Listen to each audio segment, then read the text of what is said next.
Salut les chatons, bienvenue dans cette première bobine. Pour coudre comme un pro, il te faut du bon matériel. Dans cette vidéo, je t'explique quels sont les outils indispensables pour une bonne trousse de couture.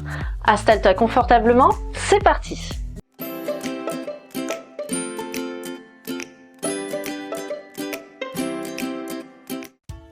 Du bon matériel, c'est du matériel qui dure longtemps, car tu vas en avoir besoin à chacun de tes projets. Pour commencer, il te faut un endroit où tout ranger. Une trousse, une valise ou une boîte, tout dépend de tes besoins. Tu peux te fabriquer ta propre trousse personnalisée ou la trouver dans le commerce. Personnellement, j'ai choisi de me coudre ma propre trousse. Je la porte à la taille, j'ai à portée de main tout ce dont j'ai besoin et elle me suit partout. Dans une trousse de couture, il te faut de quoi couper, de quoi mesurer, de quoi dessiner et enfin de quoi coudre. Commençons par les outils de coupe. Il te faut une grande paire de ciseaux. Le mieux étant de choisir des ciseaux de tailleur. Ce sont des ciseaux à lame longue avec un bord plat qui te permettent de découper du tissu sur de grandes longueurs sans te fatiguer. Une bonne paire peut être gardée très longtemps, alors surtout n'hésite pas à investir. Il te faut aussi une petite paire de ciseaux. Certaines merceries te proposent des kits où les deux paires de ciseaux sont vendues ensemble. Dans tous les cas, surtout prends bien le temps de les choisir. Attention, avec ces ciseaux, il ne faut jamais couper autre chose que du tissu, autrement tu risques d'abîmer tes lames. Dans ce cas, prévois aussi une paire de ciseaux classiques pour couper les autres matières comme le papier. Un coupe-fil peut être utile aussi. Comme son nom l'indique, il coupe les fils. Son intérêt est avant tout de t'éviter les petits accidents, comme par exemple faire une entaille par erreur dans ton tissu. Tu peux aussi trouver des ciseaux de broderie. Leur extrémité fine et pointue te permet d'avoir accès à des endroits difficiles avec d'autres paires de ciseaux. Pour commencer à coudre, ce n'est pas un indispensable, mais il est bon de le connaître. On peut aussi te proposer des ciseaux cranteurs. Ils permettent de couper du tissu tout en évitant qu'il ne s'effiloche. Personnellement, je n'en utilise pas, ce n'est pas forcément un indispensable. Passons maintenant aux outils de mesure. Tu auras besoin d'un mètre-ruban, soit en auto-enroulable, soit en version plate. Certains sont en centimètres, d'autres présentent sur une de leurs faces une version en inch, unité de mesure anglaise. Une règle de 20 à 30 cm peut être utile, les plus fiables étant celles en métal qui risquent moins de se déformer que les plastiques. Je te conseille d'avoir une règle japonaise. Transparente et parcourue par de nombreuses indications tout en centimètres, elle te permettra par exemple de tracer des parallèles avec précision. Elle est également souple, ce qui te permet aussi de mesurer des courbes. Tu peux aussi trouver sa cousine, la règle à patchwork. Elle est identique, à la seule différence qu'elle est beaucoup plus épaisse et cette fois-ci rigide. Elle est surtout utilisée dans le cadre du patchwork pour découper des pièces de tissu avec un cutter et un tapis de coupe. Tu peux aussi te procurer un pistolet ou un perroquet. Ah non, pas cela. Voilà, cela. Ces règles sont très pratiques pour dessiner des courbes propres. Tu peux les trouver en magasin de beaux-arts ou dans certaines merceries. Ensuite, pour tracer et dessiner, il te faudra de la craie. Elle existe sous plusieurs couleurs pour s'adapter à tous les tissus. Et tu en trouves sous différentes formes. La craie tailleur, la craie en mine, la craie en version critérium ou la craie en poudre.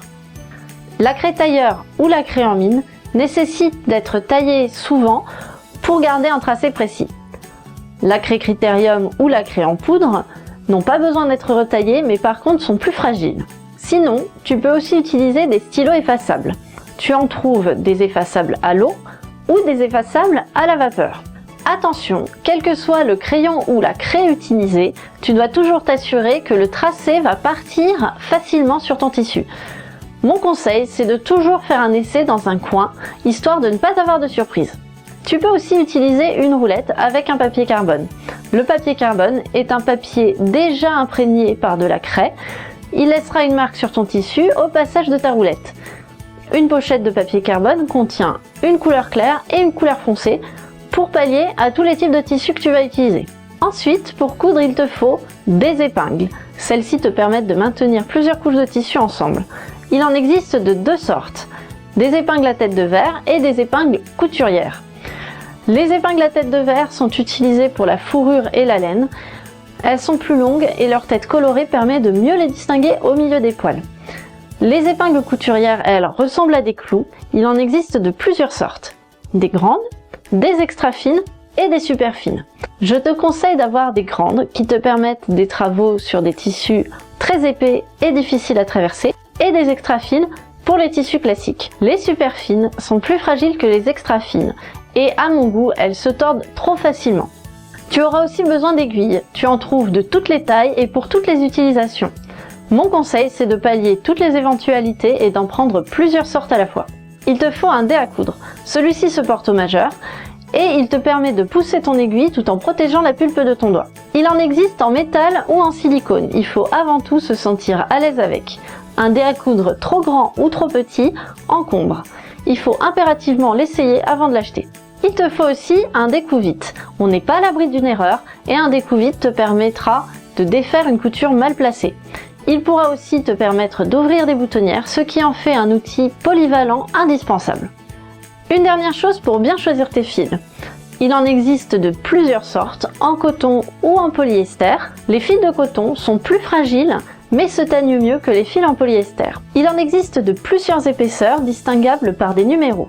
Plus le numéro sera élevé et plus ton fil sera fin et fragile. Par exemple, un fil de 80 sera plus épais mais aussi plus solide qu'un fil de 160. Pour conclure, compte un budget d'environ 90 € pour une trousse de couture classique ou 160 € si tu veux acheter tous les objets que je t'ai présentés dans cette vidéo. Maintenant, tu sais tout ce dont tu as besoin pour constituer ta trousse de couture. Il ne me reste plus qu'à te souhaiter de bien continuer tes projets. Si la vidéo t'a plu, n'hésite pas à me laisser un pouce en l'air, à t'abonner et à partager la vidéo. À la prochaine les chatons!